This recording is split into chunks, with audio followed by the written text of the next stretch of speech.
C'est probablement ce que l'aveuglement à court terme du suivisme européen à l'égard de l'OTAN, et c'est probablement ce que l'aveuglement à plus long terme des États-Unis est en train de produire, une alliance entre la Russie et la Chine, dont je rappellerai que si la puissance industrielle de la Chine est derrière la performance militaire de la Russie, nous avons quelques soucis à nous faire. En quelque sorte, nous sommes créés un ennemi qui n'a aucune raison de nous vouloir du bien. Nous avons fermé la porte à Vladimir Poutine, qui était probablement le dirigeant le plus européen que la Russie ait connu, et peut-être le dirigeant le plus européen qu'il connaîtra, parce que je pense que la future génération de ceux qui montent n'a plus aucune amitié et n'a plus aucun penchant pro-européen. L'évolution d'un Dimitri Medvedev à cet égard est tout à fait intéressante. Il faudra voir quelle sera l'évolution du patron de la Douma d'État pour les affaires étrangères, Leonid Slutsky, qui a longtemps proclamé son amitié pour l'Europe, sa proximité avec l'Europe, et que je vois aujourd'hui très clairement se tourner vers d'autres horizons. C'est l'Asie, c'est l'Indo-Pacifique, c'est l'Afrique. N'oublions pas la présence russe massive en Afrique, et n'oublions pas ce sentiment de plus en plus présent dans le monde extra-occidental. L'affaire ukrainienne, et je suis désolé de le dire comme cela, l'affaire ukrainienne c'est une affaire de blancs, et de même que l'opinion publique européenne n'a eu aucune sympathie pour les dizaines de milliers de morts des interventions en Irak, les dizaines de milliers de morts des interventions en Libye, en Syrie, etc., 3 blessés dans la banlieue de Kiev suscitent une mobilisation internationale. Ce 2 poids, 2 mesures, pour moi, marque d'abord une défaillance morale de ce que vous appelez l'Occident, mais marque surtout la fin de ce qu'a été le monopole du bien occidental. Je reviens sur la première partie de votre question. Ce que vous dites l'Occident, c'est quoi? La Chine vient de publier des cartes qui sont extrêmement frappantes à cet égard. La Chine, c'est quoi? Les États-Unis, l'Union européenne, le Japon, l'Australie. Quelques pays accessoires, on citera le Canada et quelques autres. C'est tout. C'est tout. Aujourd'hui, ce qui se passe, c'est que cet Occident, dont on a bien vu l'isolement, notamment lors du vote des sanctions contre les Nations Unies, je vous rappelle que la majeure partie des pays francophones d'Afrique s'est abstenue ou a voté contre les sanctions, ce qui était impensable voici seulement 10 ans. C'est un effet de la politique catastrophique actuellement conduite en Afrique et du désengagement français. Mais nous pourrions y revenir, c'est un autre sujet. L'Occident est en train de se retrouver tout seul, il est en train de se retrouver minoritaire, très minoritaire en termes de population, c'est moins du tiers de la population mondiale, désormais minoritaire en termes économiques, puisque la majorité du monde est en train de passer du côté de l'Inde, de la Chine et de ces puissances montantes que c'est l'Indonésie, la Malaisie, etc., qui n'ont aucune raison de vouloir du bien aux États-Unis et aucune raison de vouloir du bien à l'Europe, notamment à cause du passé colonial. Ce non plus des pays qui sont favorables et ouverts à la Chine, à la puissance chinoise. En tout cas, les pays comme les Philippines, etc., c'est aussi des pays qui craignent l'émergence de la Chine, le Vietnam. Je pense que tous ces pays conduisent une politique actuellement qui est très duale, dont le meilleur exemple serait l'Inde. L'Inde a toujours ménagé une aide militaire, une présence militaire russe importante, une aide nucléaire, puisque les centrales nucléaires en Inde sont russes, avec en même temps une aide économique et à certains égards diplomatique américaine. Je pense que la plupart des pays que vous citez jouent assez habilement sur les 2 tableaux.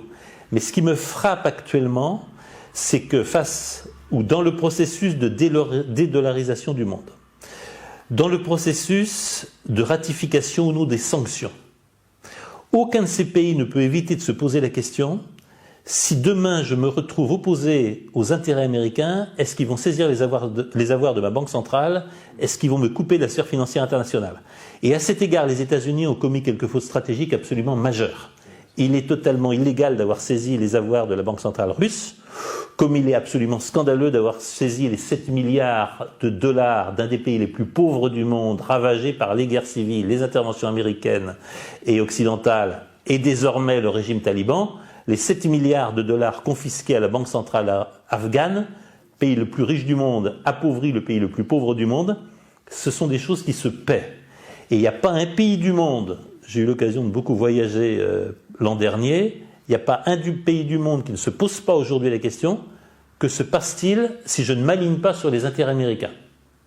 Et je pense que les Américains, en faisant ce qu'ils ont fait, se sont tirés une balle dans le pied et quelque part, ils ont mis le fin à cette organisation considérée bienveillante du monde qui avait pour base le dollar, un système financier sous contrôle américain et la circulation mondiale des capitaux.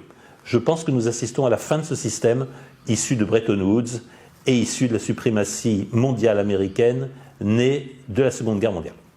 On constate quand même depuis l'invasion russe de l'Ukraine l'émergence ou la réémergence de nombreux points de tension autour du globe.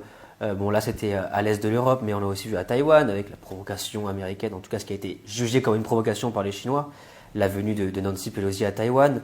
On voit aussi que ça s'agite un petit peu au Kosovo, entre la Serbie et le Kosovo. On voit aussi que l'Arménie et l'Azerbaïdjan sont dans une logique de tension très très forte.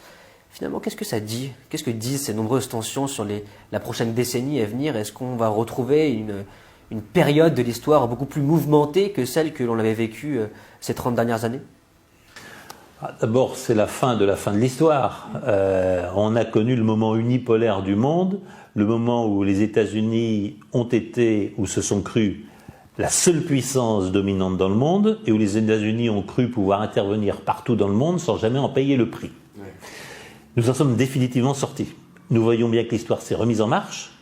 L'histoire, c'est beaucoup de choses, mais c'est aussi la guerre. Et je rappelle l'inconscience avec laquelle l'Union européenne et les pays européens ont vécu l'intervention de l'OTAN contre la Serbie. C'était le retour de la guerre en Europe. Nous n'en avons pas fini avec la guerre en Europe et nous devrions faire très attention aux menées britanniques au Kosovo, en Bosnie-Herzégovine, aux frontières de la Serbie, parce que nous avons là un nouveau foyer de guerre qui nous menace aux portes même de l'Europe. Et on aura à cet égard un signal très clair. Est-ce qu'il faut une fois de plus que ce soit l'armée américaine qui vienne rétablir la paix en Europe, ou est-ce que l'Union européenne est capable elle-même de maintenir la paix à ses frontières? On aura là une épreuve de vérité. Si l'Union européenne ne sait pas maintenir la paix sur son propre territoire, alors je ne sais pas quel sera l'avenir de l'Union européenne. Second élément, il est beaucoup plus général. Nous assistons à un totalitarisme qui ne dit pas son nom.